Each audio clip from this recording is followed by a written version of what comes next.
Glória a Deus. Deus nos deu vitória e por isso estamos aqui na presença do nosso Deus.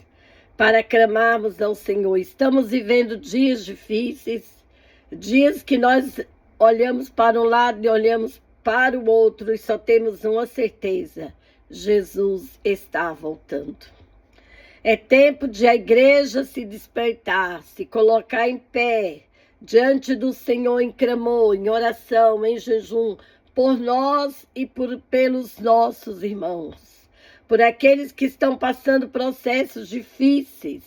Nós ainda podemos ir e vir, nós ainda estamos bem, mas não sabemos até quando. Então é hora de você se colocar no lugar do outro e começar a pedir misericórdia do Senhor, para que Deus alcance vidas que estão perecendo, que ainda não conhecem o Senhor Jesus. Nossos irmãos que estão do nosso lado ainda não conhecem o Senhor Jesus.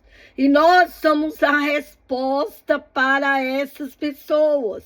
É a nós, é a nossa boca, é a nossa atitude, é a nossa maneira de viver, que eles irão conhecer o Deus que dá vitória, o Deus que cura, o Deus que prospera, o Deus que liberta, o Deus que salva. É através de ti, meu irmão, é através de mim.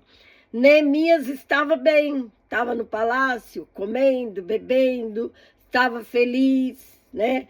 Ele é um copeiro do rei, servia ao rei com muita alegria, mas teve um momento quando Anani chegou, trazendo a notícia para ele que os seus irmãos, os homens de Judá, então eles perguntam a respeito dos judeus que escaparam e que sobreviveram ao exílio.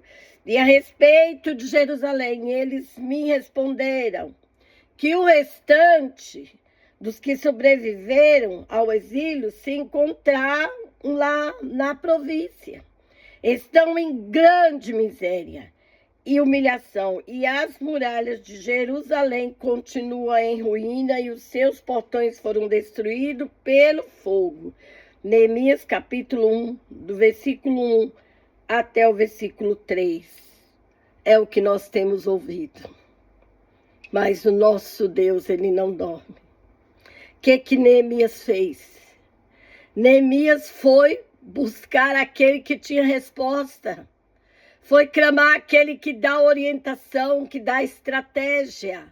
Ele foi buscar o Deus Todo-Poderoso, porque Neemias se abateu, se entristeceu, mas ele conhecia a Deus. A diferença é de quem está vivendo uma situação terrível de destruição, sem conhecer a Deus, é porque ele não tem esperança em nada.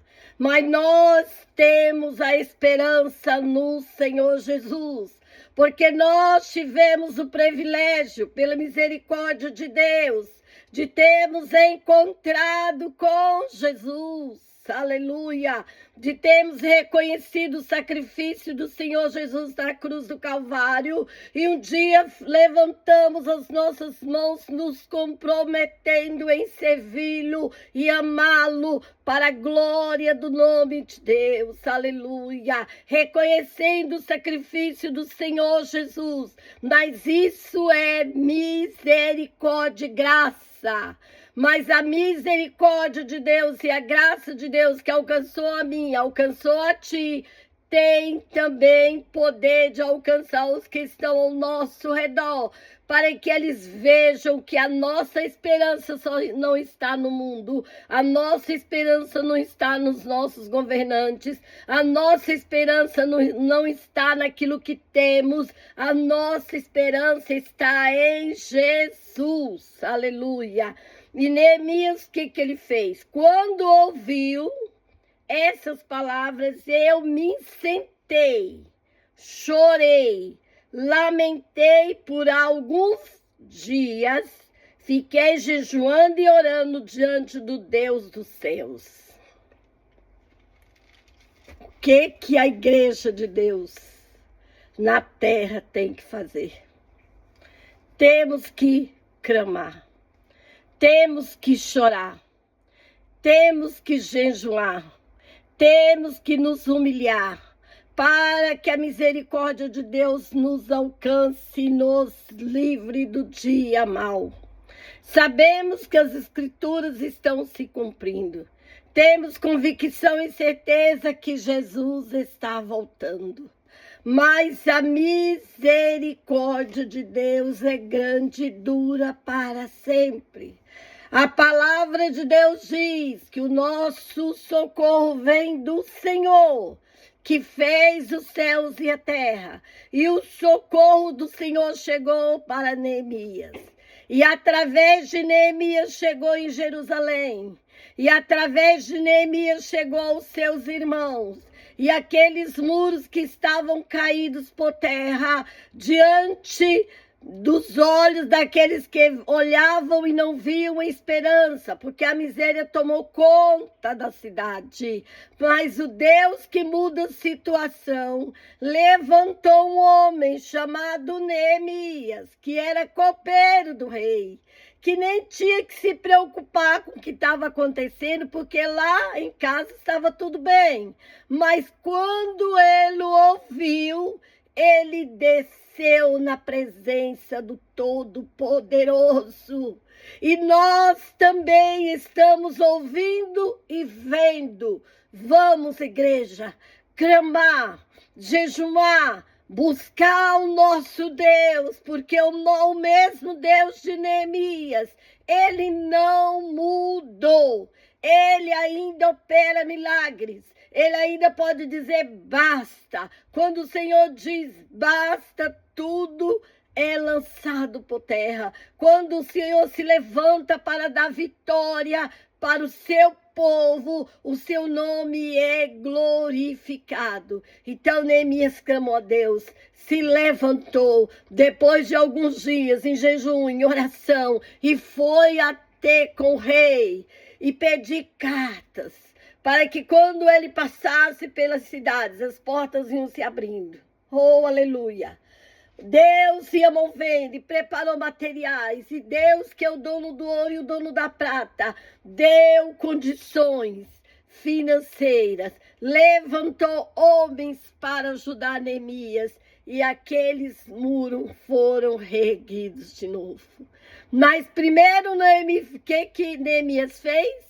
Foi clamar ao Deus Todo-Poderoso. E aí ele ainda falou, Senhor Deus dos céus, Deus grande e temível, que guarda a aliança e a misericórdia. Ele foi falar com Deus, olha, Senhor, o Senhor tem uma aliança com o seu povo. A sua misericórdia é grande. E ele colocou diante de Deus. E Deus, mais uma vez, honrou o seu povo na terra. Esse é o Deus a qual nós servimos, que levanta o homem do monturo e faz assentar em lugar de príncipes. Então o Senhor diz, levanta, ergue a tua cabeça, saibas que você tem um Deus que não dorme nem dormitará. E como dei vitória para Neemias, como dei estratégia para Neemias, como dei condições para Neemias erguer aqueles muros, eu também vou dar para ti. Eu vou erguer-te deste monturo. Levanta, te coloca em pé, porque o teu Deus hoje chega nessa tua história para mudar a sua vida. Não te entristeça, não te abatas com o que ele tem passado. Saibas que o teu Deus é o Deus de Neemias, o Deus que reconstrói vidas, o Deus que muda a vida, o Deus que muda a história, e o seu nome é glorificado. Levantemos, igreja, clamamos ao Senhor, que Ele é poderoso para nos alcançar e alcançar os nossos irmãos que estão perecendo e nos dar vitória como deu para Neemias. Amém?